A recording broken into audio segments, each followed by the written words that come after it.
Some say she crashed, others say she landed on an uncharted island. Me? I say the truth was buried, right in front of us all along. She wasn't born with wings, but God knows she grew them fast. Amelia Mary Earhart came into the world in 1897 in Atchison, Kansas.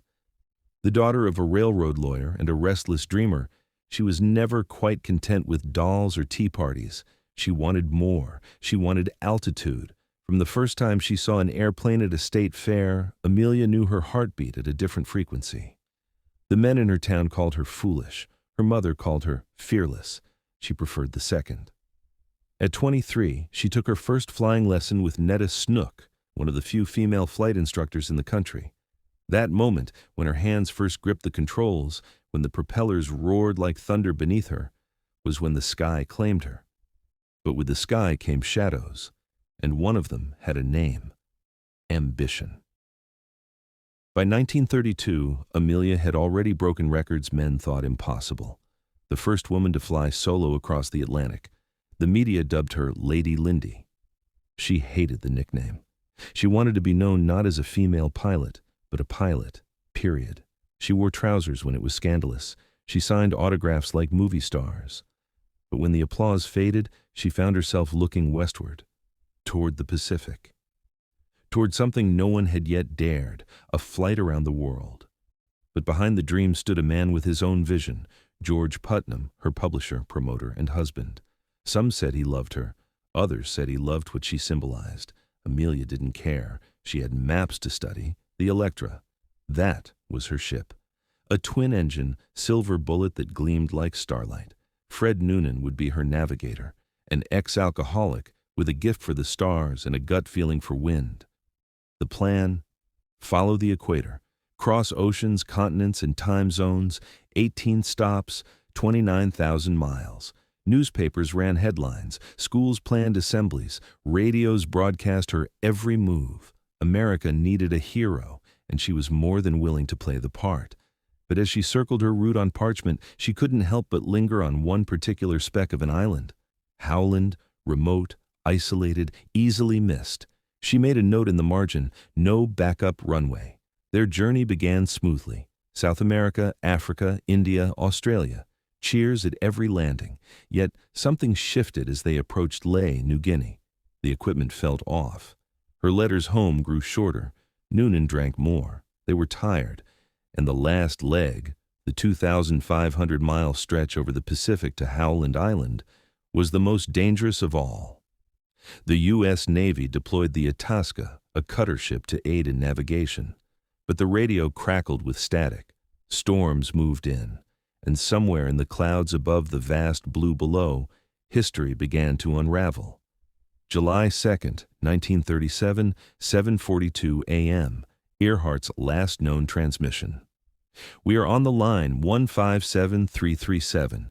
We are running low on fuel. We are flying at 1,000 feet. Then, nothing. The Itasca couldn't make contact. No radar, no visuals. Just endless water and deafening silence. For days, ships and planes scoured the region, but the Pacific is vast, and hope, like fuel, runs out. To the world, she had vanished. To the sky, she had returned. Amelia Earhart missing. Last contact over Pacific. America froze. Children cried. Women held their breath. Men, some inspired by her bravery, others resentful of her fame, waited for answers. President Roosevelt ordered a full-scale search. The Navy spent $4 million, deploying over 60 aircraft and ships. For 16 days they combed the seas. But the Electra was a needle, and the Pacific a field of moving haystacks. The official search ended with no sign. But theories had just begun. Some believed she crashed and sank, a victim of navigational error, fuel exhaustion, and cruel luck. Others whispered darker ideas, that she was a spy for the U.S. government caught by the Japanese and executed, that she landed on Saipan, that she lived under another name in New Jersey or California. Photos surfaced, letters, radio logs, all unconfirmed, all unresolved, but the most haunting came from a tiny coral atoll called Nikumaroro, formerly Gardner Island. There, a set of bones had been discovered, and they didn't quite fit the profile of a man. Nikomororo was desolate, no shelter, no supplies. But in 1940, a British expedition had found aircraft parts, a woman's shoe, and a sextant box.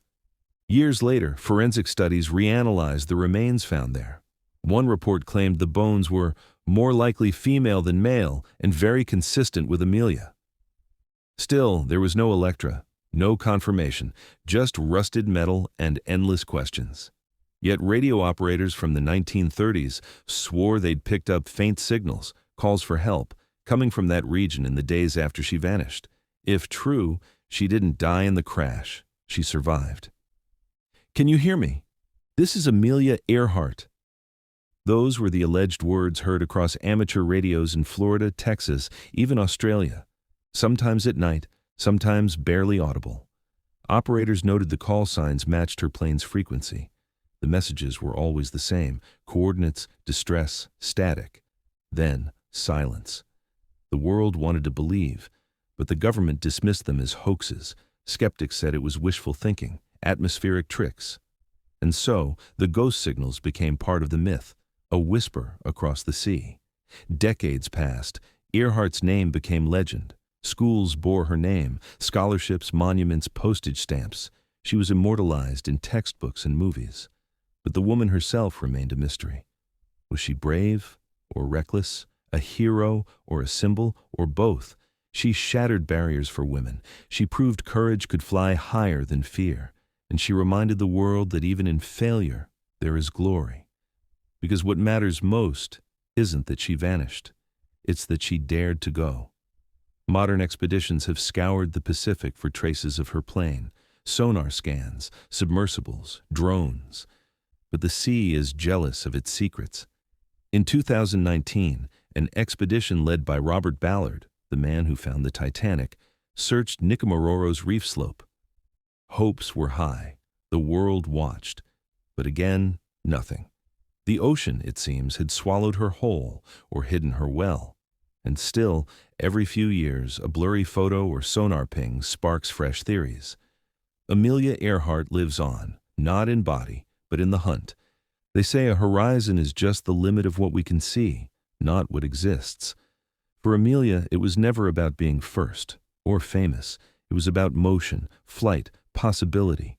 That's why she flew into that Pacific sky, chasing a line no one had crossed.